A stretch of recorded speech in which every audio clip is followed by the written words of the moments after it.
Pierre Desraux qui est descendu de voiture, Pierre Desraux de Pure Média. Bonjour Pierre, on va démarrer avec vous par les audiences télé. Qu'est-ce que les Français ont regardé hier sur le petit écran? Bonjour Philippe, et hier soir c'est France 3 qui s'est classé en tête des audiences. La 3 qui proposait une soirée anniversaire hier pour les 15 ans de la série quotidienne Plus belle la vie. Et il y avait du monde pour souffler les bougies puisque cet épisode spécial d'1h30, c'était le 24e à être diffusé en prime sur France 3, a tenu en haleine 3 660 000 personnes, 16,5% du public. Non, c'est pas mal, vous dites ça d'une voix blanche, mais c'est pas mal d'être les premiers avec Plus belle la vie. Oui, c'est pas mal. Ça doit leur faire plaisir à Marseille. On leur souhaite un très bon anniversaire. Le deuxième.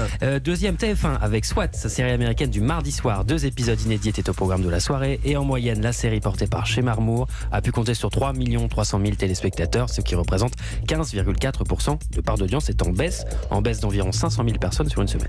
Et après, il y a un coude à coude. Après, il y a un coude à coude. On aime bien ça, les coudes à coude. Et c'est en même temps, on choisit pas. Hein. C'est les chiffres. Non, on choisit pas. Mais c'est M6 d'un petit cheveu qui l'emporte avec une valeur sûre, puisque la 6 proposait son émission immobilière Maison à vendre. C'était un numéro inédit. Et dans celui-ci, Stéphane Plaza est venu prêter main forte à Sabrina, ainsi que Judith et Jérôme.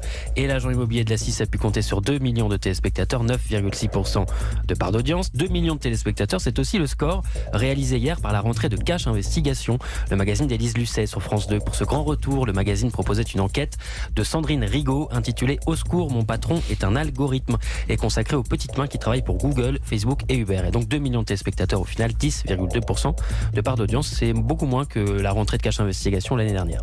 D'autres chiffres à retenir, Pierre. Vous vouliez nous parler aujourd'hui de la deuxième partie de soirée. Oui, sur France 3, la soirée anniversaire autour de Plus belle la vie se poursuivait avec le documentaire Les secrets de Plus belle la vie, présenté par Wendy Bouchard. Notre copine. Voilà, absolument. 1 400 000 téléspectateurs étaient au rendez-vous, 11,1% du public, c'est un bon score. C'est bien. Et sur W9, en deuxième partie de soirée, c'était une autre ambiance. La petite sœur de M6 proposait une retransmission du Etam Live Show, présenté par Karine Le Marchand. Le Etam Live Show, c'est quoi? C'est un défilé de lingerie, suivi d'un concert auquel participait hier Aya Nakamura. En soutien-gorge? Pas en soutien-gorge. Bah non, c'est la question. Et en moyenne, 350 000 personnes ont suivi cette émission, soit 3,6% du public. Merci beaucoup, Pierre Desraux. À demain. Europe 1 Culture Média.